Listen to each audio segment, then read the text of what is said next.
નમસ્કાર મિત્રો, આજે આપણે પ્રકરણ 3 નો વિદ્યુત વિભાજનીય કોષ અને વિદ્યુત વિભાજ્ય એના વિશે અભ્યાસ કરીશું. તો આ એક પ્રકારની રેડોક્સ પ્રક્રિયા, આ એક પ્રકારની રેડોક્સ પ્રક્રિયા. એક પાત્ર લેવામાં આવે અને એ પાત્રમાં વિવિધ વિદ્યુત વિભાજ્ય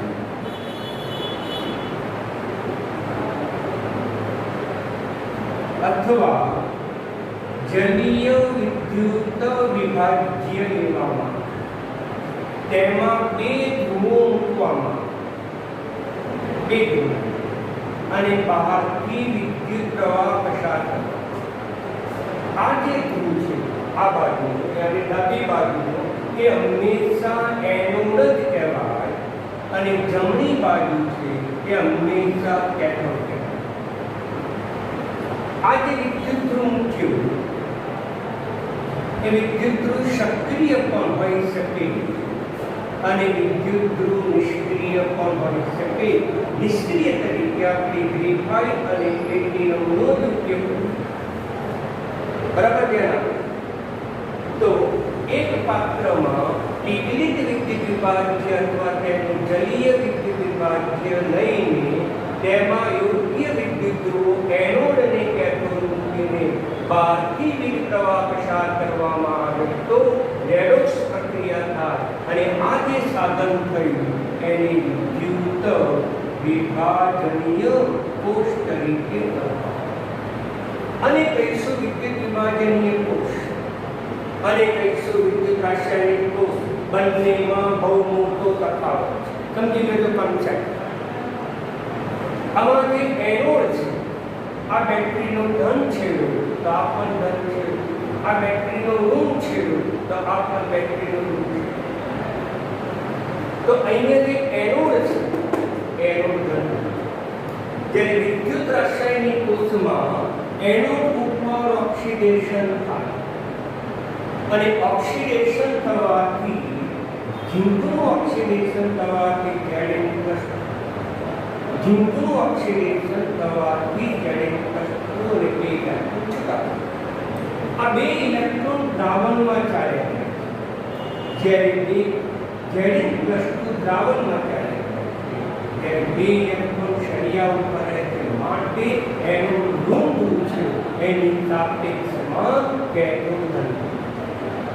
આ પહેલો તફાવત. એનો ઉપર ઓક્સિડેશન જ થાય, એનોડને હંમેશા ડાબી બાજુ દર્શાવાયા વિજ્ઞાનનો મૂળભૂત સિદ્ધાંત. કેથોડ ઉપર રિડક્શન થાય અને કેથોડ હંમેશા જમણી બાજુ દર્શાવવામાં આવે. આ એનું મૂળભૂત સિદ્ધાંત. પણ એના પ્લસ માઇનસ કિંમત વિદ્યાર્થીઓ પૂછી. અહીં જે એનોડ છે એ એનોડ એ ઋણ છે, જ્યારે અહીંયા જે એનોડ છે એ એનોડ થાય તો ઓક્સિડેશન. વિદ્યુત રાસાયણિક કોષમાં જે કેથોડ છે એ કેથોડ પ્લસ, જ્યારે વિદ્યુત વિભાજનીય કોષમાં જે કેથોડ છે એ કેથોડ. ફક્ત પ્લસ માઇનસ કિંમત તફાવત છે. જો આમાં ન પડતું હોય તો તમે હંમેશા એનો કેથોડ યાદ તો ક્યારેય ભૂલ નહીં. બીજું, આ જે પ્રક્રિયા આપમેળે થાય છે થર્મોડાયનેમિક્સના સિદ્ધાંત મુજબ ડેલ્ટા જી આ જે રેડોક્સ પ્રક્રિયા છે આપમેળે થતી નથી. બહારથી આપણે વીજ ચાલક બળ, બહારથી વિદ્યુત પ્રવાહ પસાર કરીએ છીએ, માટે ડેલ્ટા G0 છે એ ગ્રેટર ધેન 0. બરાબર સમજેલો મૂળભૂત સિદ્ધાંત. અહીંયા એક જ પાત્રમાં પ્રક્રિયા કરવામાં, આમાં બે ભિન્ન પાત્રમાં. આમાં ક્ષાર પુલનો ઉપયોગ કરતો નથી, આમાં ક્ષાર પુલનો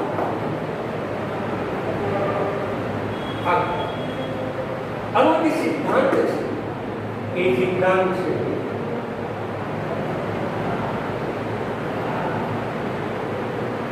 વિદ્યુત ઉર્જાનું રાસાયણિક ઉર્જામાં જેનો સિદ્ધાંત મેં અગાઉ ચલાવી દીધો. આનો જે સિદ્ધાંત છે એ રાસાયણિક ઉર્જાનું વિદ્યુત ઉર્જામાં. Clear concept? તો એનોડ ઉપર ઓક્સિડેશન, કેથોડ ઉપર રિડક્શન, પરંતુ અહીંયા એનોડ ઋણ છેડો છે, જ્યારે અહીંયા એનોડ ધન છેડો છે. અહીંયા કેથોડ એ ધન છેડો છે અને કેથોડ ઋણ છે. આ પ્રક્રિયા આપમેળે થાય માટે થર્મોડાયનેમિક્સના સિદ્ધાંત અનુસાર મુક્ત ઉર્જાનો ફેરફાર શૂન્ય કરતા ઓછો. આ પ્રક્રિયા આપમેળે થતી નથી, તેથી મુક્ત ઉર્જાનો ફેરફાર શૂન્ય કરતા મોટો.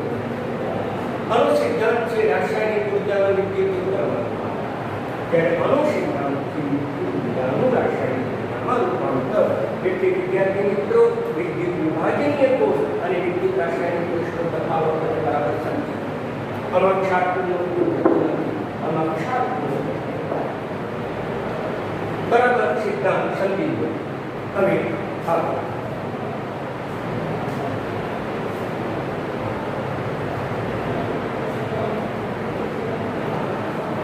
તફાવત સમજાયા પછી બરાબર ધ્યાનમાં રાખો કે વિદ્યુત વિભાજનીય કોષમાં પીગળિત વિદ્યુત વિભાજ્ય હોય અથવા જલીય પીગળિત વિદ્યુત વિભાજ્ય પીગળિત દાખલા તરીકે વિદ્યુત વિભાજ્ય તરીકે લઈએ પહેલો સોડિયમ ક્લોરાઇડ. પીગળિત NaCl સોડિયમ આયન અને ક્લોરીન આયન જ હોય, બીજા કોઈ આયનો હોઈ શકે નહીં. જો તમે જલીય NaCl નો અર્થ એવો થયો કે પાણીમાં બનાવેલો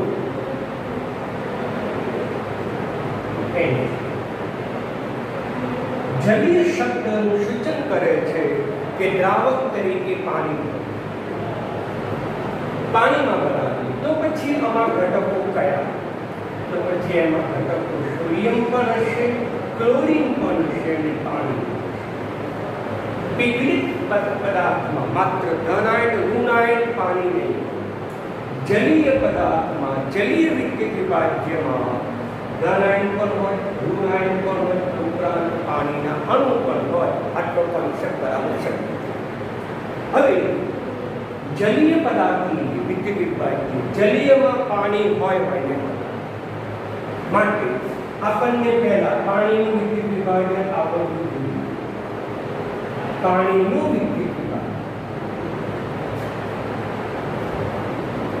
બરાબર સમજી લો. પાણીનું વિદ્યુત વિભાજન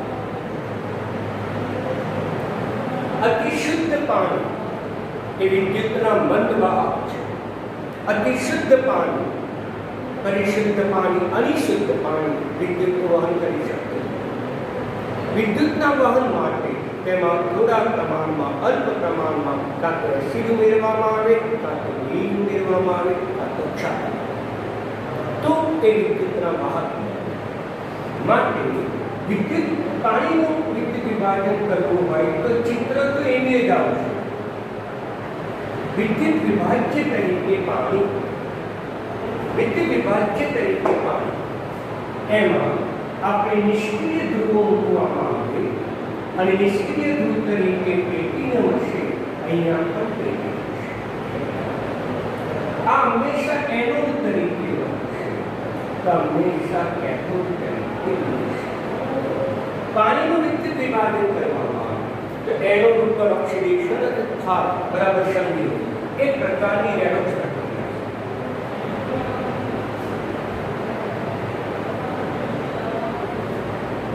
તો પછી સૌપ્રથમ એનોડિક ઓક્સિડેશન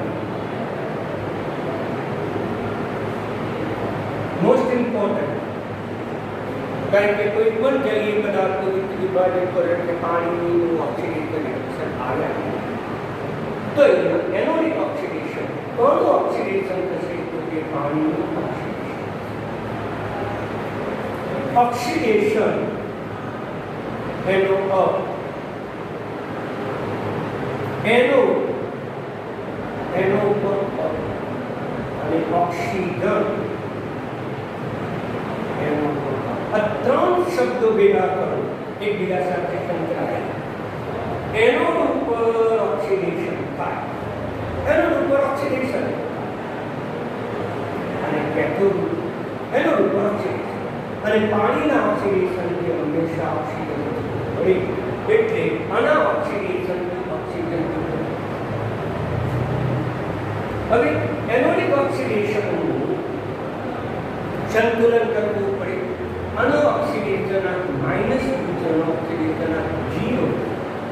અહીં ઓક્સિજન 2 છે તો અહીંયા આપણે ઓક્સિજન 2 કરવા પડે તો અહીંયા પણ ઓક્સિડેશન બમણો થઈ જાય -4. આ 1160ની અર્ધ પ્રક્રિયા છે. ઓક્સિડેશન આંકડો ફેરફાર ચાર્જ છે, ઓક્સિડેશન છે એટલે ફેરફાર કેટલા ઇલેક્ટ્રોન હંમેશા નિપજોમાં જ હવે થયો વીજભારનું સંતુલન.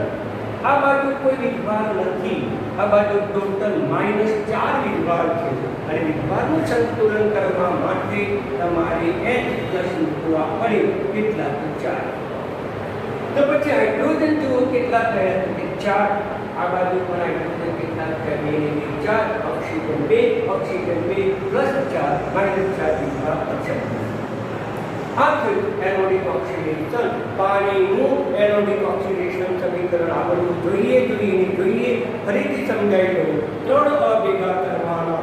એક તો ઓક્સિડેશનનો અ, એનોડનો અ અને બીજું ઓક્સિજનનો અ. હંમેશા ઓક્સિજન એ એનોડ ઉપર જ ઉત્પન્ન થાય અને એનોડ ઉપર હંમેશા ઓક્સિડેશન. આ 3 શબ્દો સંકળાયેલા યાદ રાખવાની ટેકનિક. હવે કેથોડિક રિએક્શન.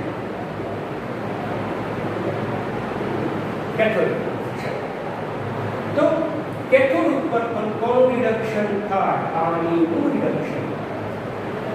કેથોડ ઉપર પાણીનું રિડક્શન. પાણીના રિડક્શનથી હાઇડ્રોજન વાયુ છૂટો સંતુલન કરવાનું. હાઇડ્રોજન છે એનો ઓક્સિડેશન +2 છે, એક એટમ +1 તો તેવા 2 આ તત્વો છે તાત્વિક હાઇડ્રોજન છે અને તાત્વિક હાઇડ્રોજનનું ઓક્સિડેશન ઓક્સિડેશન આટલો તફાવત 2 નો થાય એટલે તફાવત જેટલા ઇલેક્ટ્રોન હંમેશા પ્રક્રિયકોમાં જ મુકાય એટલે વધતા 2. હવે વીજભારનું સંતુલન કરવું. તો વીજભારનું સંતુલન કરવા માટે પ્રક્રિયકો બાજુ -2 વીજભાર છે જ્યારે નિપજો બાજુ કોઈ વીજભાર નથી. આ બાજુ -2 વીજભાર છે, નિપજો બાજુ વીજભાર નથી. સંતુલિત કરવા માટે OH મૂકવા પડે. 2 વીજભાર છે. તો પછી ઓક્સિજન કેટલા થાય? 2 થાય. તો ઓક્સિજન 2 કરવા માટે સંતુલન કરવા માટેની આગળ હાઇડ્રોજન કેટલા થયા? 4 2 4. Oxygen 2 oxygen 2. આ બાજુ હાઇડ્રોજન તત્વો અને આ બાજુ હાઇડ્રોજન તત્વો સમાન થયા. ઓક્સિજન તત્વો પણ સમાન થઈ ગયા અને વીજભાર પણ સમાન. તો પાણીનું ઓક્સિડેશન અર્ધ પ્રક્રિયાનું સંતુલન, પાણીનું રિડક્શન અર્ધ પ્રક્રિયાનું સંતુલન. કુલ પ્રક્રિયા થતી હોય તે બાબતનું તમારે ધ્યાનમાં રાખવું પડે. ઇલેક્ટ્રોનનો વિનિમય સમાન. અહીંયા ઇલેક્ટ્રોનનો વિનિમય સમાન કરવા માટે ઓક્સિડેશન અર્ધ પ્રક્રિયા દરમિયાન 4 ઇલેક્ટ્રોન છૂટા પડ્યા. જ્યારે રિડક્શન અર્ધ પ્રક્રિયા દરમિયાન 2 ઇલેક્ટ્રોન મેળવ્યા છે. ઇલેક્ટ્રોનનો વિનિમય સમાન નથી. સમાન કરવા માટે તમારે રિડક્શન અર્ધ પ્રક્રિયાને 2 વડે ગુણવા પડે. તો 2 વડે ગુણો તો શું થઈ જશે? અહીંયા 4H2 અહીંયા 4 ઇલેક્ટ્રોન 2H2 ઇલેક્ટ્રોન વિનિમય સમાન કરવો જ પડે અને સમાન કર્યા પછી તમારે કુલ પ્રક્રિયા ધ્યાનમાં લેવી પડે.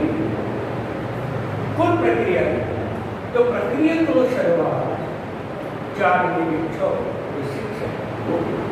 અહીંયા 4 ઇલેક્ટ્રોન O2 વત્તા 2H2 આવી ગયું, 2H2 આવી ગયું વત્તા 4H પ્લસ વત્તા 4H માઇનસ. આ બેનું જોડાણ થાય તો પાછા 4H2 બની જાય. મિત્રો આ બાજુ 4H2 છે, આ બાજુ કેટલા છે 6. તો આપણે ગણિતના સિદ્ધાંત મુજબ અહીંયા 2H2 લખવા પડે, અહીંયા O2 લખીશું, અહીંયા ક્લિયર. પાણીના વિદ્યુત વિભાજનથી ઓક્સિજન છૂટો પડે એનોડ પર અને હાઇડ્રોજન છૂટો પડે કેથોડ. તો અહીંયા ઓક્સિજન એનોડ ઉપર છૂટો પડશે, હાઇડ્રોજન કેથોડ ઉપર છૂટો પડશે. તમે ધોરણ 10 સુધી શીખ્યો તો કેટલા પ્રમાણમાં? તો પછી 2 મોલ પાણીના વિદ્યુત વિભાજનથી 1 મોલ ઓક્સિજન છૂટો પડે છે અને 2 મોલ હાઇડ્રોજન છૂટા પડે છે. એટલે કે 1:2 પ્રમાણમાં ઓક્સિજન અને હાઇડ્રોજન છૂટા પડે, જેની આપણે શાદી થઈ જાય. 1:2 પ્રમાણ જેટલો ઓક્સિજન છૂટો પડે તેના કરતા હાઇડ્રોજન બમણો છૂટો. એટલે 1:2 પ્રમાણમાં ઓક્સિજન હાઇડ્રોજન છૂટા પડે. આ જે પ્રકારનો વિદ્યુત રાસાયણિક કોષ છે તમને ખબર છે કે વોલ્ટાનો કોષ તરીકે ઓળખવામાં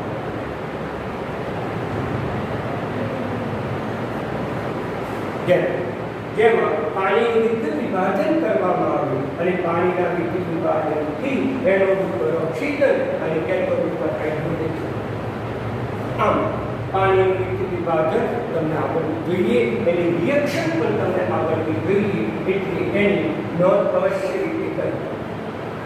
હવે મોસ્ટ ઇમ્પોર્ટન્ટ નોંધ,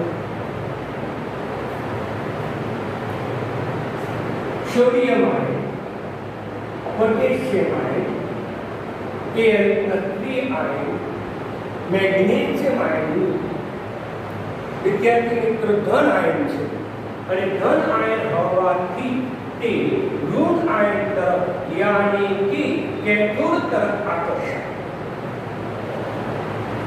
દરેક વખતે આપણી પાસે ચિત્ર તો એકનું એક જ રહેશે, ફક્ત વિદ્યુત વિભાજ્ય બદલાશે.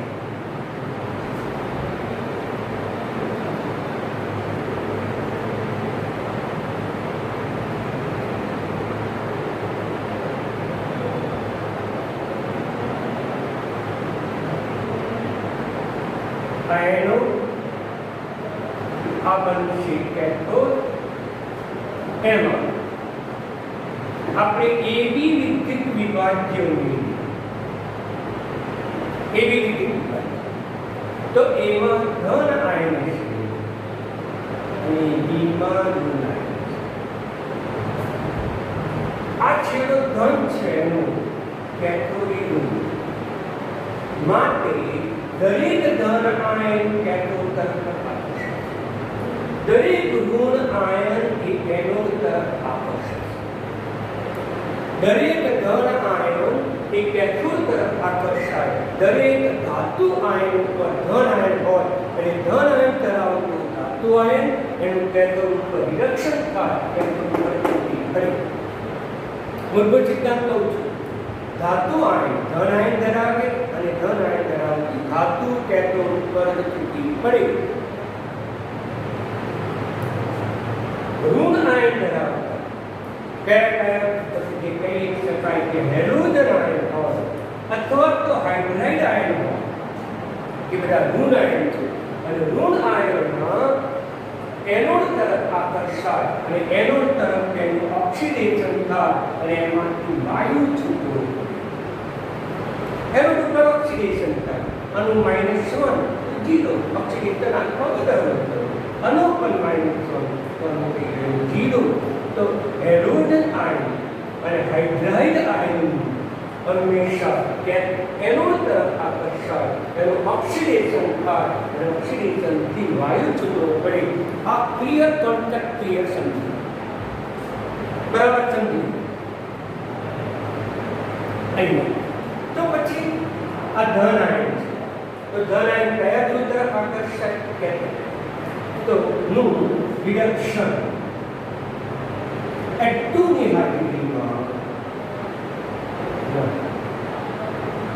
એક બાજુ હું તમને એમ સમજાવું છું કે આ બધા જ ધન આયન એક કેથોડ તરફ આકર્ષાય છે, કેથોડ પછી પણ સમજી લો ક્યારે એટલું સોડિયમ આયન તો પાણી ન હોય આ બધાનું રિડક્શન થાય, આ બધા ઋણ ધરાવતા કેથોડ તરફ આકર્ષાય, પરંતુ ક્યારે પાણીનું ક્યારે પણ પાણીની હાજરીમાં હોય ત્યારે પાણીનું રિડક્શન થાય છે, નથી.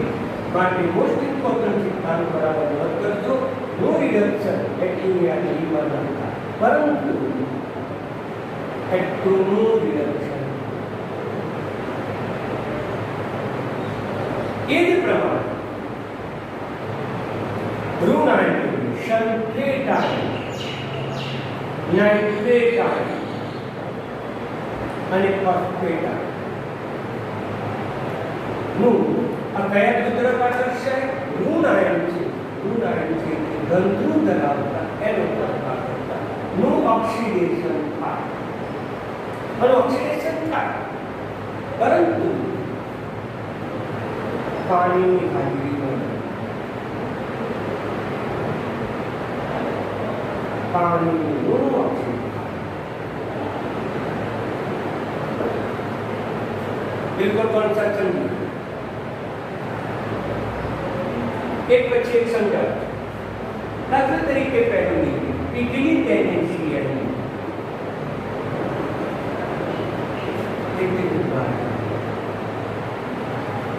પીગળી ટેન્ડન્સી તો એક વિદ્યુત વિભાજન કોષ લઈશું, એની અંદર પીગળી ટેન્ડન્સી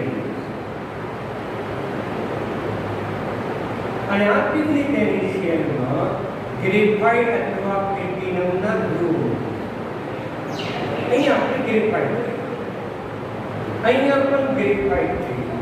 આ હંમેશા એનોડ તરીકે જ લખાય, આ હંમેશા કેથોડ તરીકે જ લખાય. આ ધન છે, આ પીગળી ટેન્ડન્સી છે અને પીગળી ટેન્ડન્સીમાં સોડિયમ આયન અને ક્લોરીન આયન પાણીનો અણુ ન. આ પીગળી ટેન્ડન્સીનો વિદ્યુત વિભાજન બહારથી વિદ્યુત પ્રવાહ પસાર થતો ધન આયન ધરાવતું સોડિયમ કેથોડ તરફ આકર્ષાય છે, ઋણ આયન ધરાવતું ક્લોરીન આયન એનોડ તરફ. હવે અહીંયા એનોડિક ઓક્સિડેશન, કોનું ઓક્સિડેશન થશે?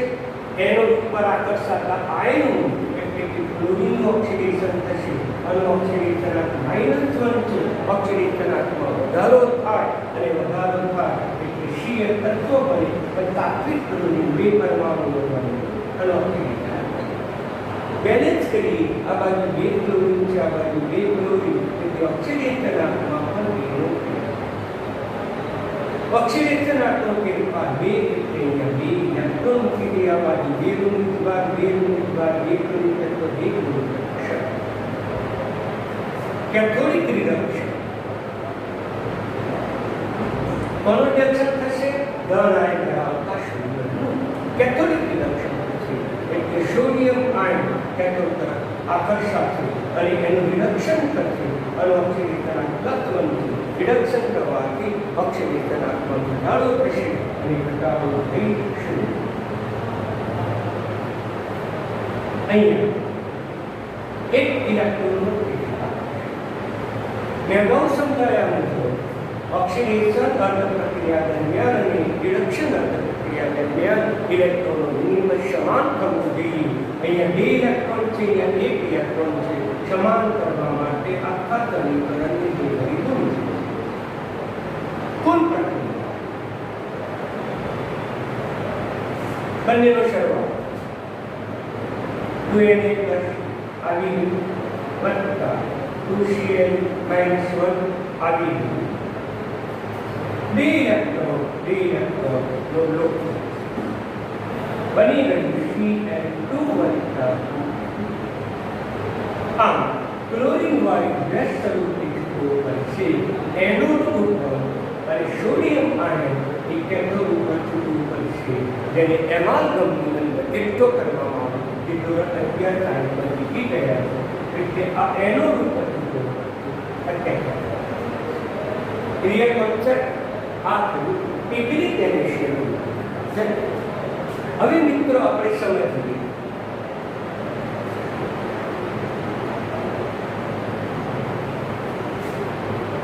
જલીય એનેશિયન.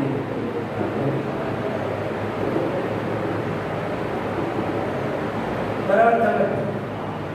જલીય એનેશિયન ચિત્ર તો આનો આ ચિત્ર બદલાતા નથી, ફક્ત શું બદલાઈ જાય છે તો આપણે બદલાઈ જાય છે એનું નામ અહીંયા બનશે જલીય એનેશિયન.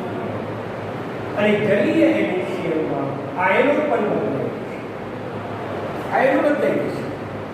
તો જલીય એનેશિયનમાં કયા આયનો હશે? સોડિયમ આયન હશે. બીજો કયો આયન હશે? ક્લોરીન આયન હશે. આ ઉપરાંત જલીય શબ્દ શું સૂચવે છે? જલીય શબ્દ પાણી છે.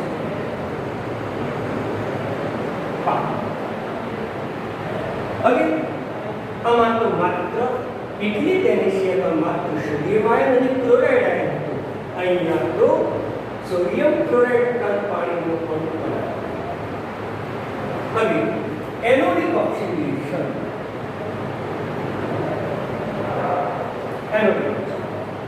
કોનું ઓક્સિડેશન થશે?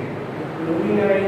આ ઉપરાંત પાણીનું પણ શક્યતા રહેલી છે, કારણ કે પાણીનું પણ ઓક્સિડેશન થાય છે. બરાબર નોંધ યાદ રાખો.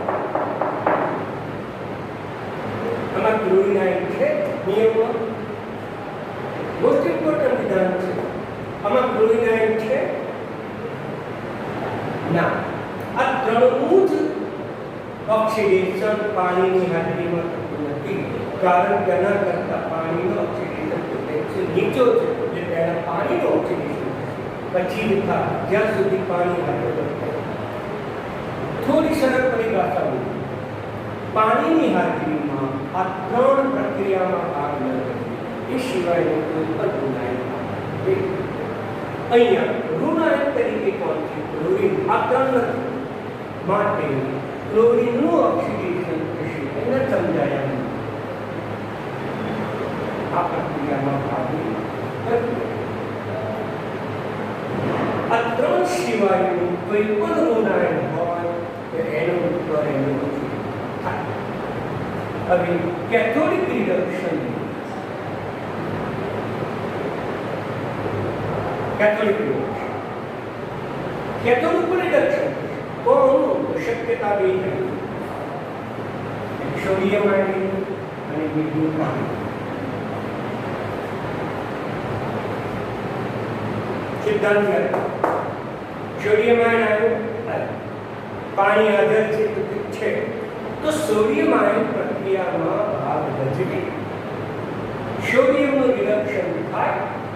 અહીંયા સોડિયમનું રિડક્શન થયું બતાવ્યું, કારણ પાણી હાજર હતું. અહીંયા સોડિયમનું રિડક્શન થશે નહીં. સોડિયમ પ્રક્રિયામાં ભાગ ભજવશે નહીં. એની સરખામણીમાં પાણી પ્રક્રિયામાં ભાગ ભજવશે. શા માટે? કે સોડિયમ પોટેશિયમ એલ્યુમિનિયમ મેગ્નેશિયમ જેવા ધન આયન કરતા પાણીનું રિડક્શન પોટેન્શિયલ ઓછો છે. એટલે રિડક્શન પોટેન્શિયલ ઓછો હોવાથી તેનું રિડક્શન થાય. હલો, એ પૂછવું છે. હવે હલો, વચ્ચે નહીં ડિસ્ટર્બ કરો. ના સમજણ પડે તો હજુ પૂછો. કોઈને વચ્ચે પૂછવું છે તો પછી અહીંયા પાણી હતું તો કે ના, પાણી પ્રક્રિયામાં ભાગ ભજવશે.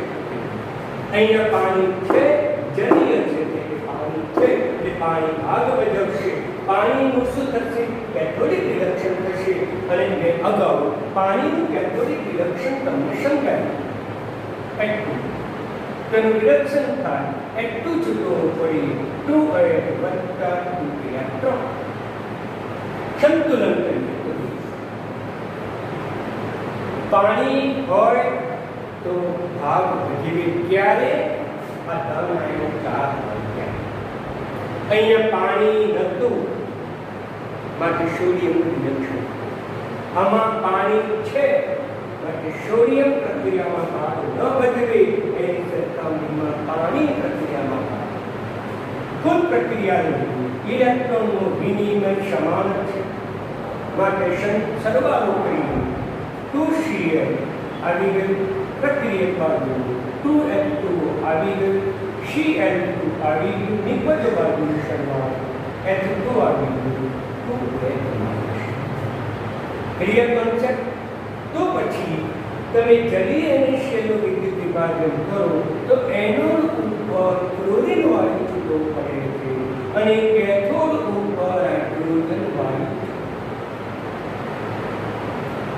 ડિગ્રી તેને શેલો વિદ્યુત વિભાજન કરો તો એનોડ ઉપર ક્લોરીન, કેથોડ ઉપર સોડિયમ. જ્યારે જલીય અને શેલો વિદ્યુત વિભાજન કરો તો એનોડ ઉપર ક્લોરીન, કેથોડ ઉપર હાઇડ્રોજન. શા માટે? તો આમાં પાણી, જ્યારે આમાં પાણી હાજર છે બાકી સોડિયમ આયનની સરખામણીમાં પાણીનું રિડક્શન સરળતાથી થાય. પાણીનું રિડક્શન થઈને હાઇડ્રોજન વાયુ. હવે અગત્યનું વાત કે જલીય અને શેનું જો તમે વિદ્યુત વિભાજન કરો તો પછી દ્રાવણમાં પ્રક્રિયા થાય.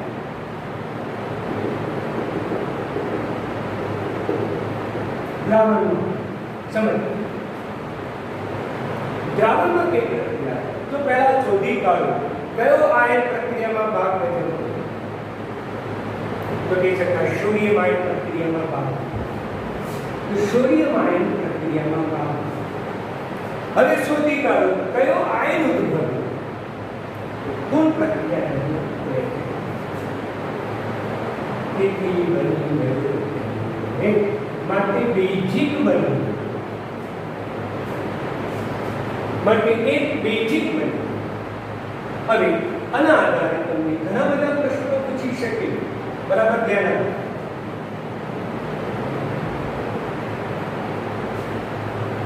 ઘણા બધા પ્રશ્નો પૂછે. બેઝ બન્યું માટે જલીય અને શેલના વિદ્યુત વિભાજનના દ્રાવણની pH કેટલી? આ પહેલું છે pH. તો વિદ્યુત વિભાજન કરીએ એ દરમિયાન ભેજ ઉદ્ભવે છે અને ભેજ ઉદ્ભવે તો તેનું pH 7 કરતા ઓછું. અને જવાબ આ છે. નંબર 2, જો તેમાં ફિનોલ્ફથેલિન ઉમેરવામાં આવે, ફિનોલ્ફથેલિન ઉમેરતા ફિનોલ્ફથેલિન ઉમેરવામાં એટલે આપણે પ્રેક્ટિકલમાં શીખી ગયા. ફિનોલ્ફથેલિન બેઝમાં કેવો રંગ આપે તો તમને ખબર છે ગુલાબી રંગ આપે એટલે જલીય અને ક્ષીય એ રંગ વિહીન છે. વિદ્યુત વિભાજન દરમિયાન જો તમે ફિનોલ્ફથેલિન ઉમેરવામાં આવે તો તે ગુલાબી રંગ. એ જ પ્રમાણે જો તમે મિથાઇલ ઓરેન્જ ઉમેરવા, અગિયાર પછી ઠીક છે મિથાઇલ ઓરેન્જ બેઝમાં કેવો રંગ આપે તો બેઝમાં રંગ આપે પીળો. માટે આના વિદ્યુત વિભાજન દરમિયાન મિથાઇલ ઓરેન્જ ઉમેરો તો પીળા રંગ. નંબર 4, જો તમે લાલ લિટમસ ઉમેરો તો લાલ લિટમસ બેઝમાં કેવું બની જાય ડૂડું તો તે ભૂરા રંગનું. તો આમ તમે 4 MCQ આના આધારે છે. 5, જલીય અને શેલના વિદ્યુત વિભાજનથી કયા પદાર્થો ઉદ્ભવે? તો કહી શકાય 3 પદાર્થ ઉદ્ભવે. એક એનોડ ઉપર ક્લોરીન વાયુ છૂટવો પડે, કેથોડ ઉપર હાઇડ્રોજન વાયુ છૂટવો પડે. આ ઉપરાંત દ્રાવણમાં એની વેલ્યુ. Clear concept? તો અગત્યનો પ્રશ્ન હતો તો મેં એની ચર્ચા કરી. હવે આપણે બીજો પ્રશ્ન લઈએ. પણ આ તો તમે યાદ રાખજો.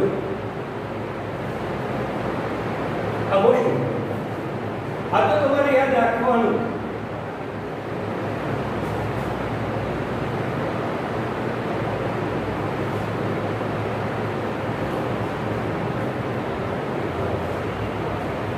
હવે તેના જલીય K2SO4 ચિત્ર તો આનું જ આવશે મિત્રો. ચિત્ર તો બદલાતું જ નથી.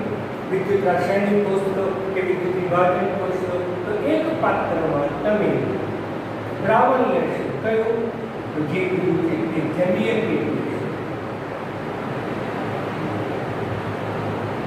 એમાં વિદ્યુત ધ્રુવો આ બાજુ ગ્રેફાઇટ નિષ્ક્રિય જે હંમેશા એનોડ તરીકે વર્તે. આ બાજુ પણ ગ્રેફાઇટ જે હંમેશા કેથોડ તરીકે વર્તે. જલીય K2SO4 માં K પ્લસ આયન છે, SO4 માઇનસ 2 આયન છે, ઉપરાંત પાણીના અણુ.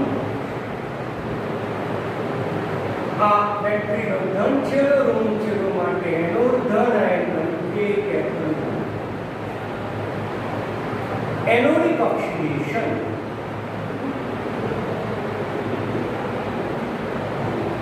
કોનું ઓક્સિડેશન? તો કે ઋણ આયનનું ઓક્સિડેશન થાય. એ હવે સમજાયા તેમ. પરંતુ સલ્ફેટ આયન ઉપરાંત પણ પાણી હાજર.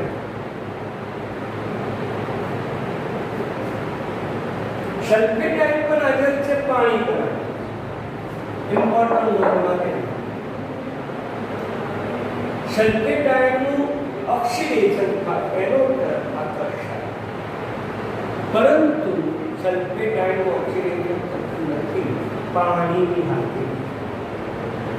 પાણી હાજર છે, સલ્ફેટ આયન પ્રક્રિયામાં ભાગ નથી. એની જગ્યાએ પાણીનું ઓક્સિડેશન થશે. માટે મેં તમને પહેલા પાણીનું ઓક્સિડેશન અને પાણીનું વિરક્ષણ પ્રક્રિયા તમને કીધી છે. આવડવી જોઈએ. વિદ્યુત વિભાજનની થિયરી આવે કે વિદ્યુત વિભાજનનો દાખલો આવે ત્યારે પાણીનું ઓક્સિડેશન કે પાણીનું વિરક્ષણ સમીકરણ આવે. પાણીના ઓક્સિડેશનથી એનોડ ઉપર ઓક્સિજન વાયુ છૂટો પડી O2 વત્તા 4 ઇલેક્ટ્રોન બને આકર્ષણ બને.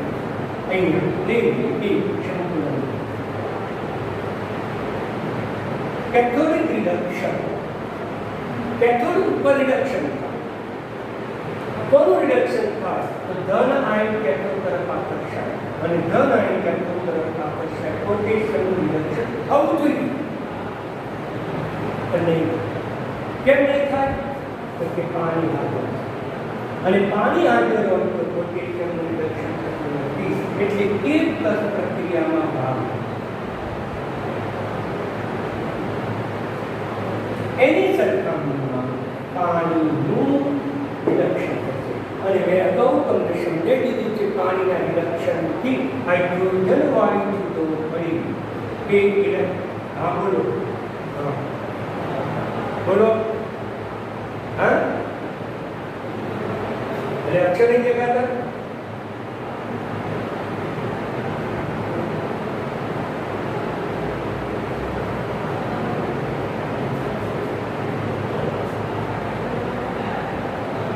अरे भाई पर्दा ऊपर तो अहिया कैमरा में तो क्लियर देखाय. हेलो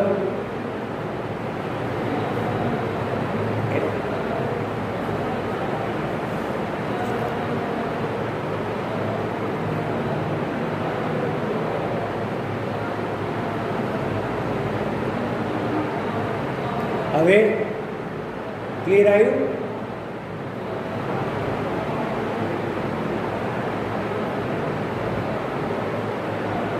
હવે કશું નથી. હા કેતુજી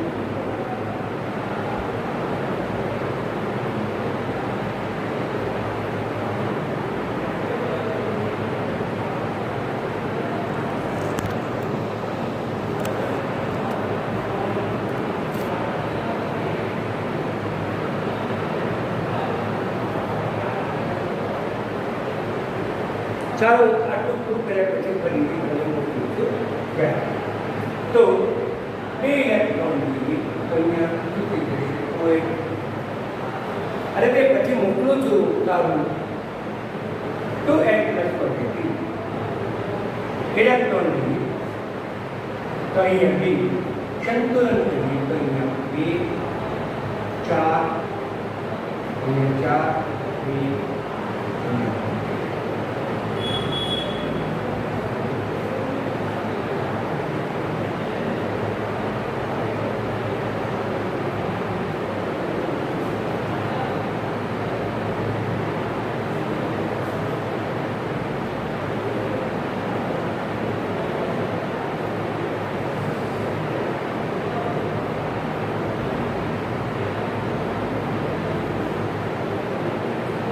અહીંયા 4 ઇલેક્ટ્રોન છૂટા પડે છે, અહીંયા 2 ઇલેક્ટ્રોન છૂટા પડે, 2 મળી